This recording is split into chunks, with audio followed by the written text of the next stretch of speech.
안녕하세요. 생생한 현장감과 깊이 있는 분석을 더한 이 시각 뉴스 마포스퀘어의 문희정입니다. 마포스퀘어 1부에서는 현재 가장 이슈가 되고 있는 정치와 경제 뉴스 전해드리고 있는데요. 자, 오늘도 마포스퀘어 1부 양정대 기자의 정가 이모저모로 출발하겠습니다. 500원으로 즐기는 나만의 커피. 원두 쇼핑몰 헝그리 커피. 최정상급 로스터가 1년 이하 최고급 뉴크롭 생두를 로스팅해 즉시 배송해드립니다. 대량 구매 시 가격이 할인됩니다. 검색창에 헝그리 커피를 검색하세요. 헝그리커피.com. 헝그리 커피에서 원두를 구매하시는 분들께는 차량용 국민TV 스티커 2매를 함께 보내드린다. 얼마나 더 속아봐야 정신 차리실 건가요? 네? 이제 그만 당할 때도 됐잖아요. 중고차 팔 때만큼은 차넷이 제가 받고 팔 수 있게 도와드리겠습니다. 중고차는 차넷, 가격 비교 차넷. 우와, 전국 400명의 전문 딜러에게 무료로 내 차를 평가받을 수 있네. 국민TV 여러분 차를 차넷에서 제대로 평가받고 보상받으세요. 내 차 팔 때 차넷, 제가 받네 차넷. 우와, 내 차 제가 받고 친구 친지 모두 함께 차넷에서 팔고 주유 쿠폰 받고. 중고차는 차넷. 비교할수록 올라간다. 차넷 내 차 가격 비교 서비스. 1688-8249 1688-8249를 눌러주세요. 옥션 모터스에서도 차넷을 만나보세요. 양 기자님 안녕하십니까? 네, 안녕하세요. 예. 오늘 첫 번째로 해볼 얘기가 이 새누리당 얘기인데요. 국가기관 대선 개입 의혹 사건을 두고 특검을 반대하는 새누리당의 입장 상당히 강경해 보입니다. 예, 그렇습니다. 이게 그냥 해보는 소리가 아니라 정말로 이거 뭔가 정말 할 수 없다. 정말 결국 하지 않을 거다. 뭐 이런 확신을 갖고 얘기하는 것 아니냐. 이런 평가까지 나올 정도인데요. 네네. 오늘 새누리당 최경환 원내대표가 아침 회의에서 이런 얘기를 했습니다. 이 정도 되면 야당이 지금 계속해서 특검을 실시해야 된다 이런 주장을 하는 것에 대해서 이 정도 되면 야당 독재라고 할 수 있다 이런 얘기를 했고요. 그러면서 특검은 꿈도 꾸지 마라 이런 표현까지 썼습니다. 그러니까 이게 단순히 야당 독재다 이런 얘기야 정치적인 수사로서 충분히 할 수 있는 얘기겠습니다만은 지금 여야 간에 굉장히 민감한 정치적 현안인데 그것에 대해서 여당의 원내대표가 공개적인 회의석상에서 꿈도 꾸지 마라. 이거는 사실 이런 표현은 어떻게 보면 아주 비공식적인 자리이거나 혹은 식사 자리에서 할 수 있는 그 정도의 얘기 아니겠습니까? 네네. 이런 얘기를 오늘 당 회의 공식 회의석상에서 했다는 거는 정말로 이게 진짜 새누리당 입장에서 보면 아니 특검은 이미 물 건너간 건데 도대체 왜 자꾸 이러느냐라는 굉장히 좀 신경질적인 반응을 보인다. 이런 얘기도 충분히 가능한 얘기인 것 같고요. 네. 어쨌든 전반적으로 작년 연말 국회 때 새누리당이 사실 특검 문제를 그때도 특검은 절대 안 된다는 입장이었고요. 특검은 논의 대상이 아니다. 이런 얘기를 굉장히 많이 했었는데 물론 이제 그 당시에는 예산안 처리가 남아있고 또 정부 여당이 생각하는 주요 경제 법안들 경제 활성화 법안들이 좀 걸려 있어서 그 정도로 강도 높은 얘기를 하지 못했지만 이번에는 좀 상황이 다르기 때문에 1심 판결도 나왔고 그리고 그때처럼 예산안과 같은 큰 현안이 지금 정부 여당 입장에서 잡혀 있는 것도 없고 이런 차이는 있을 수 있다 이렇게 생각은 해볼 수 있겠지만 어쨌든 전반적으로 지금 새누리당이 특검 문제에 대해서 보이고 있는 모습 좀 상식적인 수준보다 굉장히 좀 강한 강한 톤이다. 이런 평가는 분명히 말씀을 드릴 수 있을 것 같습니다. 네, 언뜻 이해가 되지 않는 부분이요. 김용판 전 서울경찰청장의 무죄 판결을 두고 여론조사 결과들이 나오고 있지 않습니까? 그 무죄 판결이 그렇죠. 잘못됐다. 그리고 네네. 특검을 요구한다라는 여론조사 결과가 훨씬 높게 나왔거든요. 예. 그럼에도 불구하고 그리고 또다시 이제 6사 지방선거 얼마 남지 않았는데 지방선거를 네네. 앞두고도 새누리당이 이렇게 강경한 발언을 한다는 건 시민들 입장에서도 이거 뭐지? 라는 약간 당혹감이 들거든요. 예, 그렇습니다. 어제도 잠깐 말씀을 드렸습니다만은 김용판 전 서울경찰청장의 무죄 판결 이후에 말씀하셨던 대로 대부분의 여론조사에서 이 무죄 판결에 대해서 수긍하지 않는다는 의견이 과반을 넘거나 육박하고요. 그리고 또 특검을 실시해야 한다 이런 의견도 과반을 넘거나 과반이 육박하는 그런 양상인데 어떻게 보면 보기에 따라서는 이런 평가도 가능할 것 같습니다. 그렇기 때문에 정부 여당 입장에서는 특검을 수용하는 그 순간 혹은 특검 논의가 구체적으로 진행되는 그 순간 사실 특검 전국이 다시 이렇게 전국 자체가 특검 전국으로 전환되면서 이 지방선거 이제 4달도 남지 않은 지방선거에 굉장한 악영향이고 부담을 가질 수밖에 없다. 이런 것 때문에 아예 논의에 초장부터 좀 논의에 싹을 자르겠다. 이런 생각을 했을 수도 있거든요. 네. 그런데 전체적으로 보면 아무리 그런 생각을 자체적으로 하고 있더라도 여론이 실제로 특검의 필요성에 대해서 굉장히 움직이고 그리고 특히나 이 여론의 움직임에 야당이 크게 가세를 해서 함께 움직인다면 그러니까 정치권의 논의 자체가 굉장히 좀 뜨겁게 진행이 되고 여론의 움직임이 같이 갈 거라는 그런 생각을 하고 있다면 사실 이렇게 강하게 하기는 굉장히 어렵거든요. 네. 그러니까 말씀하신 대로 좀 뭔가 좀 다른 뭔가 좀 도저히 특검으로 가지는 않을 거다라는 그런 자신감을 갖고 있는 것 아니냐 이런 얘기가 계속 나오는 겁니다. 아, 그렇다면요. 우리가 어제도 잠깐 얘기했습니다만 왜 네네. 지난해 12월 4일 합의 당시에 정말로 어떤 이면 합의가 있었던 게 아닐까라는 의구심도 들거든요. 그렇습니다. 사실 그런 얘기가 지금 정치권에서 굉장히 지금 많이 나오고 있는데요. 특히나 민주당 쪽에서 오늘 지금 전병헌 원내대표 당시에 여야 사자 합의의 당사자였던 전병헌 원내대표가 당시에 특검의 시기와 또 범위 이런 거는 계속 논의를 하기로 했으니 빨리 사자회담 열어서 이 특검 도입 문제 더 논의하자 지금 이렇게 공식 제안을 했는데요 아침에. 그런데 거기에 대해서 새누리당이 이런 반구 지금 답변을 안 하고 있는 상태고요. 그런데 더 좀 이해가 가지 않는 거는 민주당에서 그렇게 원내대표가 공식적으로 아침 회의에서 제안을 했음에도 이 민주당 쪽에서도 이거를 아주 그냥 당 차원에서 지금 전력을 다해서 밀어붙인다. 그런 느낌이 전혀 없습니다. 네네. 이게 이제 도대체 어떻게 된 거냐. 그래서 말씀하셨던 대로 작년에 이미 사자 합의문이 나오는 과정에서 논의가 일단락되었던 것 아니냐 이런 얘기들이 계속 나오는데요. 실제로 새누리당 최경환 원내대표 또 윤상현 원내수석 부대표 그리고 당시 협상 실무에 관여를 했었던 데가 여야의 전략기획 라인입니다. 새누리당에서는 김재원 전략기획위원장 그리고 민주당에서는 당시 전략홍보본부장이었던 민병두 의원 이 6인이 협상을 실제로 진행을 했었는데요. 새누리당의 최경환 원내대표, 윤상현 원내수석 부대표, 김재원 전략기획위원장 이 사람들 주변에서 나오는 얘기를 종합을 해보면요. 글자가 이렇습니다.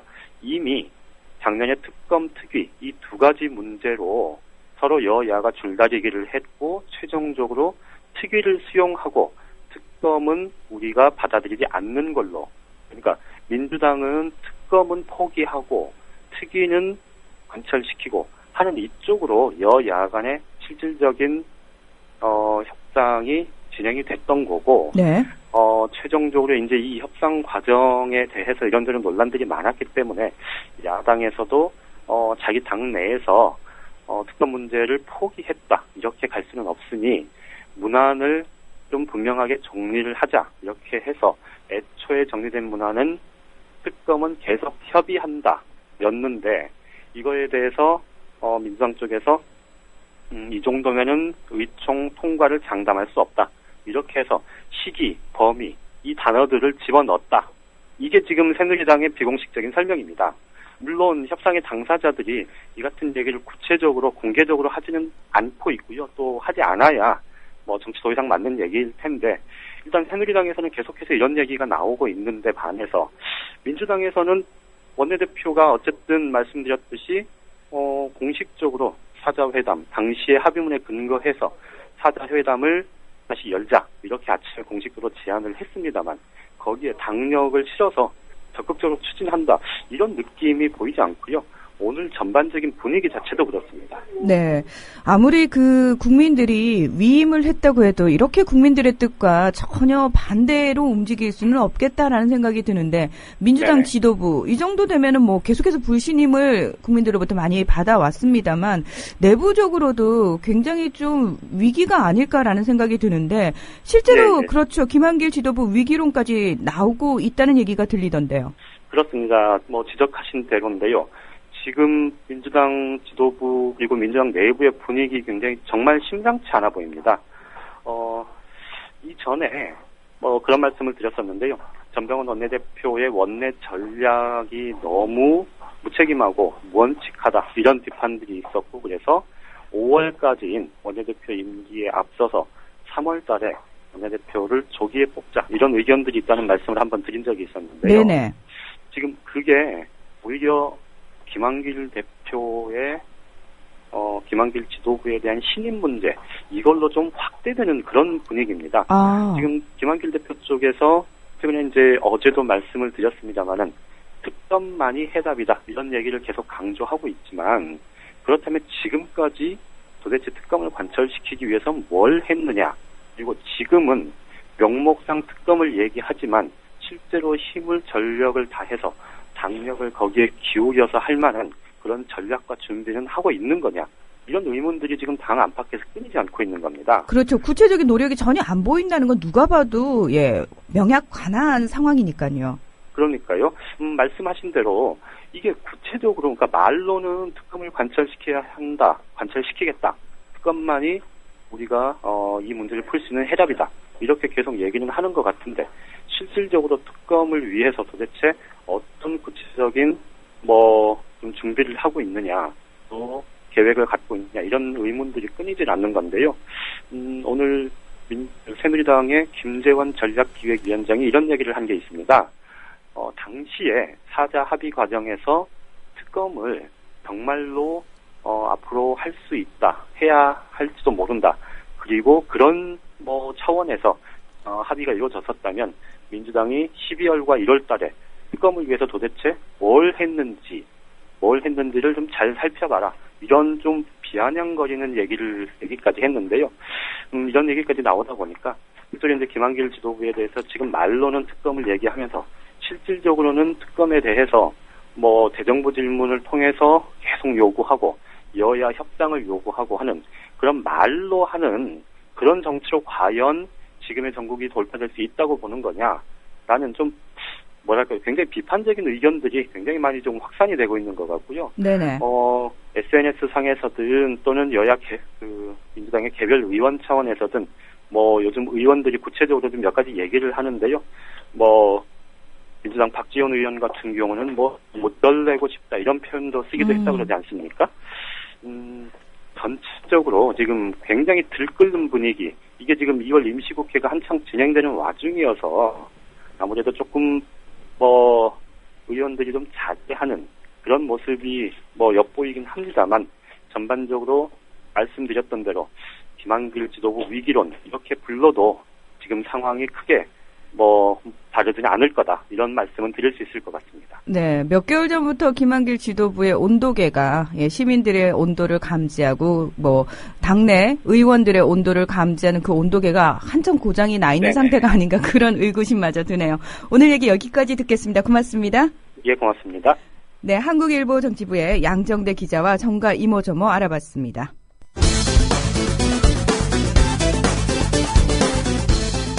김용판 무죄에 신이 난 새누리당, 당대표부터 원내대변인까지 민주당을 조롱하고 특검 반대를 약속이나 한 듯 위칩니다.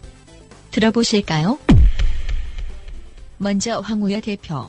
법무부 장관 해임 건의도 하고 특검을 요구하는 이러한 입장은 자존심을 걸고 최선을 다하고 있는 사법부와 검찰권의 정치적 중립을 훼손할 우려가 있고, 엄정수사, 공정재판에 전념하는 우리 사법당국의 사기를 저하시킬 우려마저 있습니다.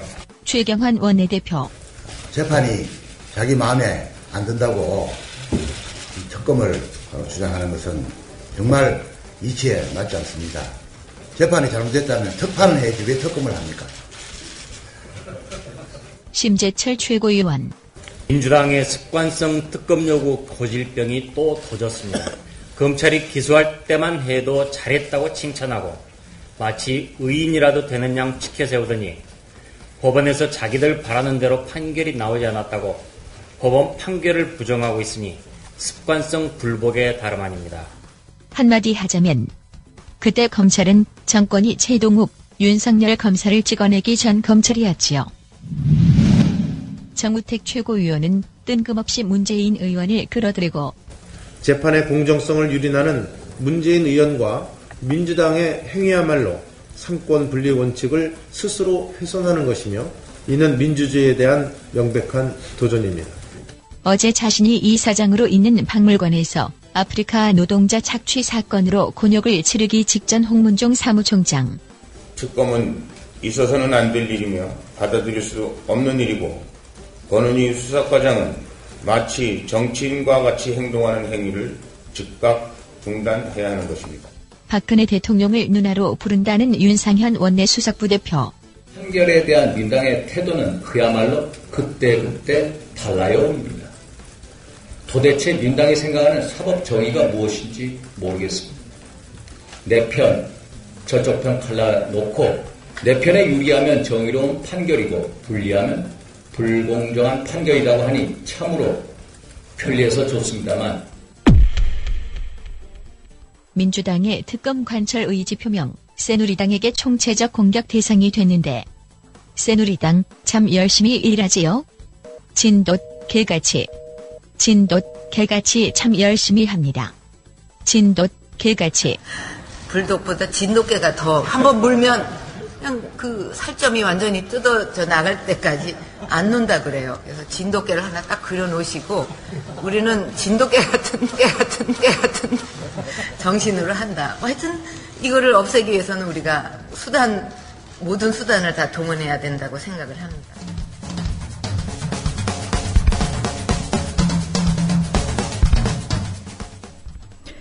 네, 여러분의 혈압을 올려드리기 위해서 마포스케어를 진행하는 건 아닙니다만 참 전해드리는 소식마다 송구스럽습니다. 자, 오늘의 경제뉴스는 좀 괜찮을까요? 김광수 경제연구소의 길경식 연구이사 연결돼 있습니다. 이사님 안녕하십니까? 네, 안녕하세요. 예, 일단 눈에 띄는 경제뉴스 중에 하나가요. 지난해 국세 수입이 8조 5천억 원이 모자랐다 이런 소식이 있더라고요. 네네. 근데 저희가 한번 얘기했습니다만 2013년도에 왜 경제 2.8% 성장했다고 하지 않았습니까? 그렇죠. 예, 그런데 세금은 8조 원 이상 덜 거쳤다고 하는 게 언뜻 이해가 되지 않거든요. 네, 일단 지난해 국세 수입이 201조 9천억 원으로 집계가 됐습니다. 정부에서는 210조 4천억 원가량 2013년도에 세수 수입이 있을 거다라고 예상을 했는데요. 예상보다 8조 5천억 원, 약 4% 정도 가량이 부족한 것으로 나타났습니다. 물론 이런 정부의 어떤 세수 실적 예상이 빗나갈 수는 있지만 이처럼 큰 폭으로 차이가 난 것은 IMF 외환 위기 때인 1998년도에 8조 6천억 원 정도가 모자랐던 이후에 이제 15년 만에 처음이라고 합니다. 또 지금 이 2013년도의 국세 수입은 오히려 2012년도 국세 수입인 203조 원보다도 1조 1천억 원 가량이 부족한 수치인데요. 앞에서도 문희정 아나운서께서 이야기하셨지만 2012년도에 비해서 경제가 2.8% 성장했는데도 불구하고 세수는 오히려 1조 1천억 원이 더 줄어드는 것으로 나왔습니다. 네. 일단 기재부에 대해서는 이렇게 나온 요인에 대해서 세 가지 정도를 이야기를 하고 있는데요. 먼저는 경기 침체에 따라서 법인세가 부진했기 때문이고, 두 번째로는 자산과 관련한 양도소득세, 증권결여세가 부진했기 때문이다라고 이야기를 하고 있고, 또 셋째로는 2월 세수에 대한 영향으로 2012년도 국세의 어떤 기저효과 등 때문이다라고 이야기를 했는데, 네. 이렇게 꼽고 있는 요인들이 경제가 성장을 했는데 세수가 덜 거쳐졌다는 것에 대한 제대로 된 설명은 되지 못하고 있어요. 솔직히 경기 침체로 법인세가 덜 거쳤다라고 하는데 경제가 2.8% 성장했다라고 하면 경제가 성장한 만큼 세수가 더 거치진 않더라도 최소한 줄어들진 말아야 하는 거거든요. 그렇죠. 그런데 오히려 1조 원 이상 줄어들었고 이렇게 보면 그렇다라고 하면 그 2014년도에 경제가 2.8% 성장했다라고 하는 통계가 잘못됐든지 아니면 2.8% 성장한 만큼 걷어야 하는 법인세를 걷지 않았다든지 둘 중에 하나라는 말밖에 되지 않거든요. 네네. 이제 법인세와 기타 세목에 관해서 좀 자세한 내용 수치로 좀 살펴보면 실제로 법인세 수입은 43조 9천억 원으로 전년 대비로 2조 1천억 원이 줄어들었습니다. 그 전체 줄어드는 양보다도 더 많이 오히려 줄어들었고 반면에 근로소득세 수입은 21조 9천억 원으로 2조 3천억 원이 늘었고 종합소득세는 10조 9천억 원으로 1조 원 가까이 늘었습니다. 그러니까 이사님 여기서 저희가요. 네. 진짜 간단히 네. 법인세는 기업들의 세금이잖아요. 네. 네네. 그래서 항상 왜 기업들의 세금을 많이 깎아주냐라고 해서 저희가 문제 제기를 많이 했는데 그 부분을 좀 염두에 두면서 설명을 들으면 될까요? 네, 일단 그 내용을 다 들으시고 나면 네. 그 자세한 설명을 하지 않아도 이게 뭐가 문제구나 느끼실 수 있으실 거예요. 네. 일단 말씀하신 것처럼 기업에게 걷는 법인세 세금은 오히려 2조 원 가량 줄어들었는데 그 근로자들에게 걷는 근로소득세는 2조 3천억 원이 오히려 늘어났고 종합소득세, 뭐 자산이라든지 재산에 대해서 각 개인들에게 세금을 걷는 종합소득세도 1조 원 가량 늘어난 것으로 나왔는데 이렇게 세수가 늘어난 것에 대해서 기재부에서 어떻게 이야기하냐면 근로소득세가 늘어난 이유는 취업자의 수가 증가하고 명목임금이 상승하면서 전년보다 2조 3천억 원이 늘었고 종합소득세도 자영업자의 어떤 신고소득이 증가를 하고 최고소율의 과표 구간이 신설되면서 1조 원가량 증가했다라고 이야기를 했어요. 네. 반면에 법인세 수입이 왜 줄어들었냐에 대해서는 법인들의 영업 실적이 감소하고 2012년도 2월 세수 영향 등으로 이제 2조 1천억 원 가량이 줄어들었다라고 이야기를 하고 있는데 실제적으로 이게 상식적으로 납득이 안 되는 게 네. 회사가 영업이익이 줄었는데 고용은 늘어나고 임금을 더 준다라는 것이 이게 말이 안 되거든요. 그러니까요. 아까 분명히 취업자 수가 증가하고 명목 임금이 상승했다라고 표현을 했거든요. 네. 근데 회사 전체들로는 회사의 영업이익이 감소를 해서 그 세금이 오히려 2조 원 이상 줄어들었다라고 어떻게 보면 앞뒤가 전혀 맞지 않는 말이 안 되는 설명을 하고 있거든요. 네.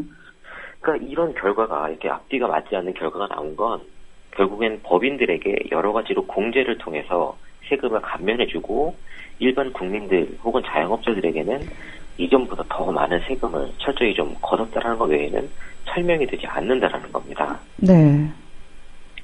그러니까 이렇게 이제 지금 어떤 경제 성장률 수치의 문제라든지 세금이 덜 거친 문제 그리고 어디에게 더 많이 걷고 어디에게 좀 덜 거치고 이런 부분도 지금 문제이지만 더 큰 문제는 이제 올해가 또 더 큰 문제입니다. 일단 정부는 올해 국세 수입 전망치를 216조 5천억 원으로 지난 2013년보다도 14조 6천억 원을 더 잡아놨어요. 근데 정부는 올해 한국 경제 성장률을 3.9%로 설정을 하고 이제 이런 세수를 예상을 한 것인데요. 지난해 2.8%도 사실 거기 의구심이 많은 수치인데 올해의 경제 성장률을 3.9%로 예상을 하고 있다고요? 네. 네. 그래서 어쨌든 과연 이 한국의 경제가 올해 3.9% 성장을 할 수 있을지도 의문인데 더 큰 건 만약 3.9% 수준의 경제 성장률을 달성한다라고 해도 과연 세수가 이만큼 늘어날 수 있을지가 또 더 의심이 된다라고 할 수가 있어요. 어쨌든 이런 상황에서 그 기재부 차관이 그 어떤 보도자료를 발표하는 그 자리에서 올해 이 세수 전망치가 비교적 보수적으로 작성되었다면서 소비하고 투자가 개선되고 대외 여건이 크게 흔들리지 않는다면 지난해와 같은 대규모 그 세입 부족 사태가 발생하지 않을 것이다라고 말을 했다라고 하는데요. 이 기재부 차관이 너무 나이브하게 이야기한 거 아닙니까? 그러니까 정확한 어떤 수치나 상황을 모르고서 이렇게 대답을 했거나 혹은 알면서도 어떻게 보면 정부나 이렇게 언론을 통해서 제대로 된 정보를 주려는 어떤 의도 자체가 전혀 없는 것이 아닌가라는 생각이 들 정도인데요. 지난주에도 잠깐 말씀드렸었는데 저희 그 김건수 경제연구소에서 삼성그룹하고 현대차그룹의 어떤 그 영업 실적 또 부가가치에 대한 것과 한국 경제에 대한 그 자세한 분석을 계속 시리즈 보고서로 내고 있는데요. 특히 이제 좀 그 연구소 내부적으로도 좀 충격적이었던 게 한국 경제의 실질 GDP 성장률하고 삼성전자그룹과 현대차그룹 그 관계에 대해서 그 분석을 좀 해봤는데, 네네. 이게 2011년도에는 한국 경제의 그 실질 GDP 성장률이 3.7%였습니다. 그런데 이 삼성그룹과 현대차그룹을 제외한 실질 성장률을 계산을 해보니까 3.1%로 0.6%포인트 정도가 더 낮아지는 것으로 나타났어요. 그러니까 한국 경제 전체의 성장률을 0.6% 정도 2012년도에는 이 삼성그룹과 현대차그룹이 이끌었다라는 이야기고요. 네. 근데 이게 2012년도로 넘어오면서는 상황이 조금 많이 안 좋아졌어요. 2012년도에는 한국 경제 전체의 실질 성장률이 2%였는데 이 삼성그룹과 현대차그룹을 제외한 실질 성장률이 불과 0.2%에 그쳤습니다. 그러니까 한국 경제가 2% 성장을 했는데 그중에 삼성그룹과 현대차그룹이 실질 성장률은 1.8%가량. 그러니까 2011년도에 비해서도 엄청나게 많은 비중을 이 두 그룹이 차지하고 있다는 거죠. 그러니까 2011년도에는 0.6%에 불과하던 점유율이 2012년에는 실질 성장률 1.8%를 차지하게 되는 어마어마하게 성장을 하게 되는 상황이네요. 1.8% 포인트를 이제 끌어올렸다는 거죠. 1.8%. 네네. 퍼센트가 아니라 포인트만큼 그렇죠. 실질 성장률에 그만큼 기여를 했다는 거고, 문제는 2013년도에 이제 문제가 더 심각해져요. 2013년도 지금 3분기까지 결과를 가지고 저희가 분석을 했는데, 네. 2013년도 3분기까지 지금 전년 동기 대비로 한국 경제 전체의 실질 성장률이 2.4%로 그 잠정 집계가 됐었습니다. 근데 여기서 삼성하고 현대차그룹의 어떤 부가가치 생산을 제외한 실질 성장률을 구해보니까 마이너스 0.2%로 전락을 해버렸어요. 그러니까 삼성그룹하고 현대차그룹이 한국 경제 전체를 2.6%포인트가량 그 어떤 그 성장률을 이끌었다는 거고, 이 두 그룹을 빼버리면 실제로 한국 경제는 마이너스 성장을 하고 있다는 이야기거든요. 네. 그러면 만약에 그 올해 2014년도에 이 삼성그룹과 현대차그룹이 만약 2013년도 혹은 2012년도 이전과 같은 어떤 수출 호조라든지 그 영업이익을 보여주지 못한다라고 하면 한국 경제가 그 전만큼 어떤 경제 성장을 할 수 있을지도 굉장히 불투명한 상황이라고 할 수가 있는 거거든요. 네. 근데 실질적으로 그 1월 달에 삼성전자의 어떤 어닝 쇼크와 관련해서도 이런 이슈가 좀 많이 있어. 그러니까 영업 실적이나 영업 이익 같은 것이 예상치보다 많이 낮게 나왔기 때문에 주가가 떨어지는 등 굉장히 좀 조정이 있었고, 현대차그룹 같은 경우도 일본의 이제 도요타 자동차가 예전에 어떤 그 급발진 사고라든지 그 동일본 대지진, 태국 홍수 등으로 인해서 어떤 글로벌 생산에 이게 차질을 입어서 2011년도에 주춤했던 그것이 이제 2014년서부터 그 아베노믹스 효과로 어느 정도 일정 부분 회복을 하면서 지금 현대 기아차 같은 경우도 북미 시장을 중심으로 흔들리고 있거든요. 네. 그래서 이런 부분에 있어서 삼성그룹이라든지 현대차그룹이 2014년도에 굉장히 좀 어렵지 않을까라는 예상이 나오고 있는 가운데, 이런 상황에서도 태연하게 올해 한국 경제가 문제가 없고 그 작년과 같은 세수 부족 사태가 일어나지 않을 것이다라고 이야기하는 것은 어떻게 보면 정말 이런 상황을 모르고 있다라고 하면 무능한 것이라고 할 수가 있고, 혹은 알고 있으면서도 이렇게 이야기한다라는 것은 굉장히 무책임한 것이다라고 할 수 있지 않을까라는 생각이 좀 듭니다. 네, 정말 이 고질적으로 비정상적인 경제 구조, 어디서부터 손을 대야 할지 국민들 입장에서는 답답할 수밖에 없습니다. 오늘 이야기 고맙습니다. 네, 감사합니다. 네, 김광수 경제연구소의 길경식 연구이사와 오늘의 경제 뉴스 알아봤습니다. 자, 마포스퀘어 1부는 여기서 마무리하고요. 잠시 후에 이 작가 문희정의 라이벌로 다시 찾아오겠습니다.